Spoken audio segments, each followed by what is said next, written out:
Yo, what is up? Magandang buhay. Eto na nga pala yung in-order natin sa Lazada na free juice. Bali yan, pinangalan natin sa misis ko para siya magbayad netong murang halaga. At dahil random style nga ito ay wala tayong idea kung ano ang kulay ng darating sa atin hanggang sa mabulatlat ko na ito at kung ano pa yung pinakaayaw kong kulay.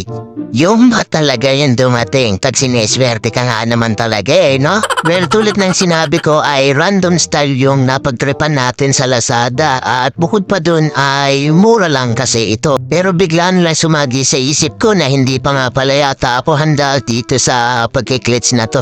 Pero dahil nandito na nga lang rin ito ay baka wala na lang rin akong no choice na gamitin na lang rin ito. Akong idea kung gaano ba okay yung quality na ito pero sa napansin ko lang may mga parts sa tahi niya na nakaangat.